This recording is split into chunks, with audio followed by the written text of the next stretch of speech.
महायुती सरकारने निवडणुकीत शेतकऱ्यांची कर्जमाफी करणार असल्याचे आश्वासन दिले होते. मात्र निवडून आल्यानंतर महायुती सरकारने दिलेल्या आश्वासनाची पूर्तता अद्याप केली नाही. शेतकऱ्यांच्या कर्जमाफीकडे सरकारने साफ दुर्लक्ष केलंय. यामुळे राज्यातील शेतकरी आत्महत्याचे सत्र अजूनही सुरूच आहे. कर्जबाजारी व अतिवृष्टीमुळे झालेल्या शेतपिकांच्या नुकसानीमुळे नांदेडच्या हिमायतनगर तालुक्यातील आंदेगाव येथील एका शेतकऱ्यांनी आत्महत्या करून आपलं जीवन संपवलंय. त्यामुळे नांदेडच्या एका शेतकऱ्याच्या पुत्राने स्वतःच्या रक्ताने थेट मुख्यमंत्र्यांना पत्र लिहून सरकार मायबाप आम्ही कर्जबाजारीपणामुळे आत्महत्या करून मरत आहोत, त्यामुळे शेतकऱ्यांच्या आत्महत्या थांबवण्यासाठी मुख्यमंत्र्यांनी तातडीने कर्जमाफीचा निर्णय घ्यावा अशी मागणी शेतकरी पुत्र लक्ष्मीकांत पाटील यांनी केली आहे. स्वतःच्या रक्ताने लिहिलेलं पत्र त्यांनी आज जिल्हाधिकाऱ्यांमार्फत राज्याचे मुख्यमंत्री देवेंद्र फडणवीस यांना पाठवलंय. या संदर्भात त्यांच्याशी संवाद साधले आहेत नांदेडवरून आमचे प्रतिनिधी पवन जगदंबार यांनी.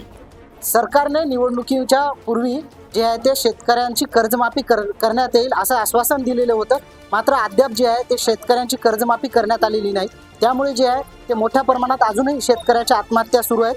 आज नांदेडमध्ये एका शेतकऱ्याच्या मुलांनी थेट मुख्यमंत्री देवेंद्र फडणवीस यांना आपल्या रक्ताने जे आहे पत्र पाठवून जे आहे ते शेतकऱ्यांची कर्जमाफी करावी अशी मागणी केलेली आहे. नेमकं भैया काय झालं होतं आणि कशामुळे तुम्हाला हे पत्र लिहिण्याची वेळ आली आहे, काय सांगा? आमच्या नांदेड जिल्ह्यामध्ये अतोनात आत्महत्या होत आहे. कालचीच घटना बघा, आंदेगावमध्ये एका शेतकऱ्याने 45 वर्षाच्या शेतकऱ्याने आत्महत्या केली. का तर बँकेचे 2 लाख रुपये कर्ज त्याच्यावर होतं. मुलाचा शिक्षणाचा खर्च तो उचलू शकत नव्हता. शेवटी त्याला आत्महत्या करावीच लागली. आज आम्ही त्यांच्या अंत्यविधीला जाऊन अग्नी देऊन इथं डायरेक्ट आम्ही आज माझ्या रक्ताने पत्र लिहून सरकारचा निषेध नोंदवत आहे. सरकारकडे काय मागणी राहील? आपण आज पत्र पाठवलं आहे, काय मागणी केली आहे सर? सरकारकडे एकच मागणी केलेली आहे, ज्या शेतकऱ्याने आत्महत्या केली त्या शेतकऱ्याला तात्काळ 10 लाखाची मदत करावी. आणि जे तुम्ही आम्हाला आश्वासन दिलं होतं, आम्ही मागितलं होतं सरकारला की आम्हाला कर्जमाफी पाहिजे. त्यांनी म्हणलं होतं की आम्ही तुमचा सातबारा कोरा करू. त्यांची त्या कुठेतरी त्यांना जाणीव व्हावी, कुठेतरी त्यांना काहीतरी शेतकऱ्याप्रती वाटावं, त्या उद्देशाने आम्ही त्यांनी जागे व्हावं हा आमचा महत्त्वाचा उद्देश आहे. या वर्षी जे आहे ते नांदेड जिल्ह्यामध्ये मोठ्या प्रमाणात अतिवृष्टी झाली आहे. ढगफुटी सदृश्य परिस्थिती निर्माण झाल्या.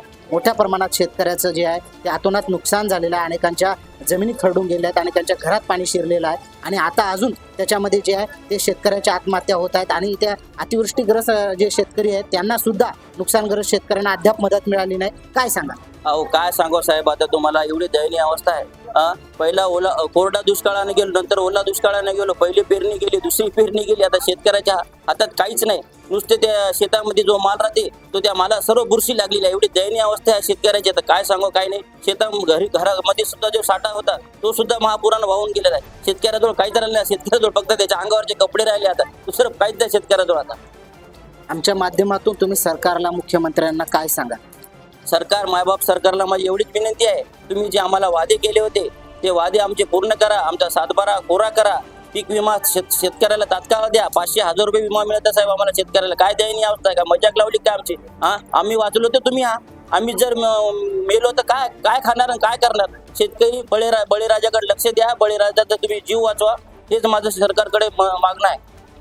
एकंदरीत आपण पाहू शकता हे त्यांच्या भावना होते. सरकारने जे आश्वासन दिलेलं होतं त्या आश्वासनाची पूर्तता करावी आणि राज्यातील जे शेतकरी आहेत त्यांची कर्जमाफी करावी अशी मागणी या शेतकऱ्यांनी केलेली आहे. आणि थेट त्यांनी जिल्हाधिकाऱ्यामार्फत मुख्यमंत्र्यांना जे आहे स्वतःच्या रक्तानं पत्र लिहून ही जी आहे ती मागणी केलेली आहे. कॅमेरामॅन धीरज सोबत मी पवन जगदंबार, देशोन्नती, नांदेड.